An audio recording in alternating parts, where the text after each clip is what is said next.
What if stores were only open on Black Friday? I went through a few things as I was trying to come up with my answer for this.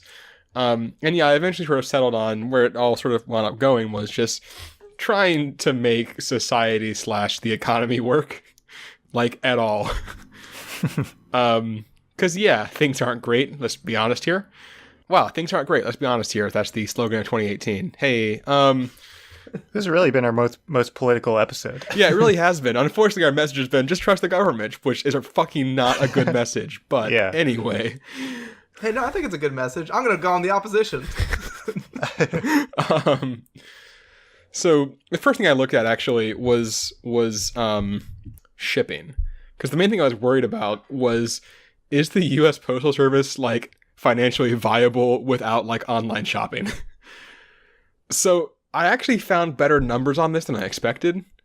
So what I found was the U.S. Postal Service 2017 annual financial report to Congress, because, you know, as a government body, they have to like report to Congress what their deal is.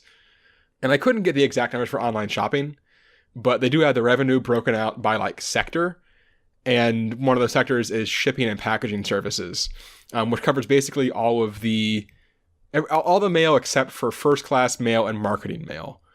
So that's going to be not entirely like people shipping things for like, you know, online shopping and stuff, but it's going to be the majority of it is.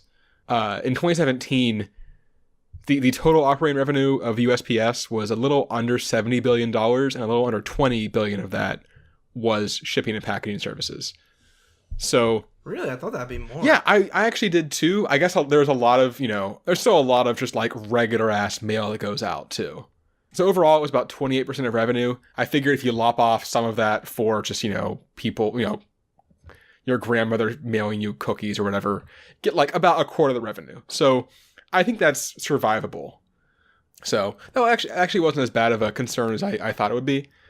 But now let's actually make like, you know, we have these stores that open once a year. How are we going to have them actually, you know, have stuff in them? Because the problem I quickly realized was that anyone who makes things also has to order things to make them from. So how do we solve this problem? So sort of the key to it that I realized is that sales can only happen on Black Friday, but things can still be like shipped out sort of throughout the year. Yeah, it's just that money transaction can't take place Right. outside, but you can actually like produce stuff and stuff. Exactly. So the first big change that I realized is the way that just like the companies that like Target as a corporation is going to work differently, as an example. Because so right now the way things kind of work is that, you know, they'll have warehouses, things get shipped to the warehouses, and the warehouses ship things places.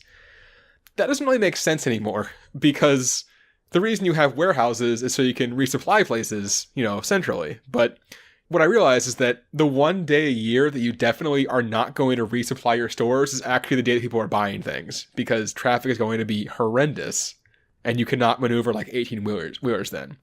So what's going to basically happen is all of your stores are basically just going to be your warehouses, but people buy things from them now. They're going to be like Costco's. Pretty much just all stores are going to be Costco's.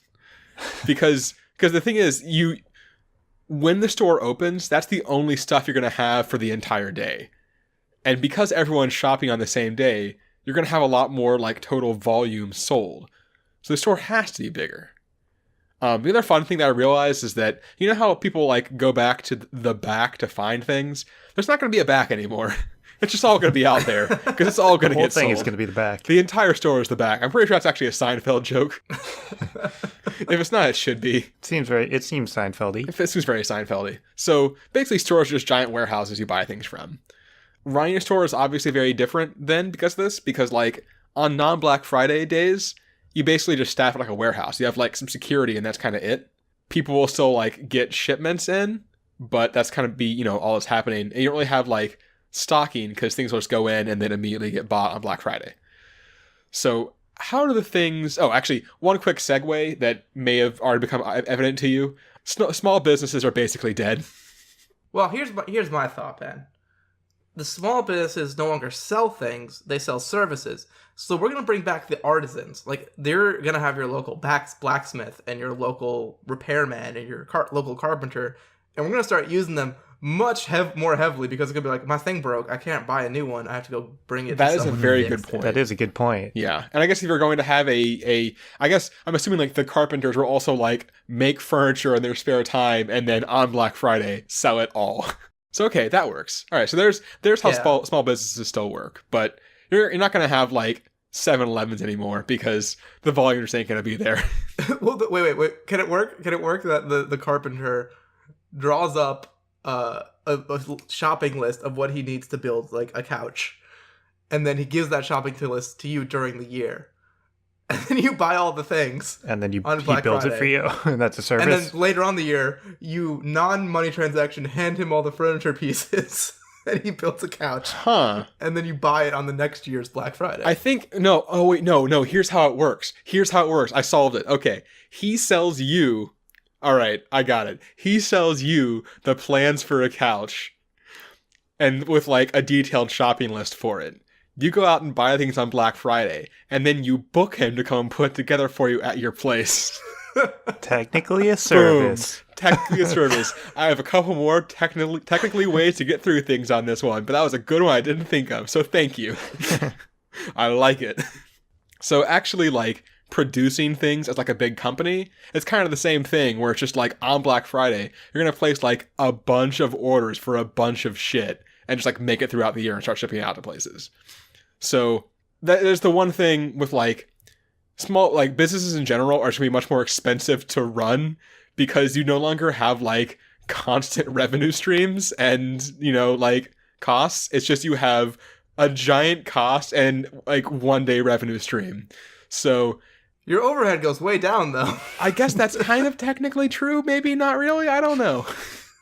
I don't know how to business. So yeah, producing goods, it still works. It's just going to be really weird because you obviously have to have much more like firm plans for your next, you know, year's product.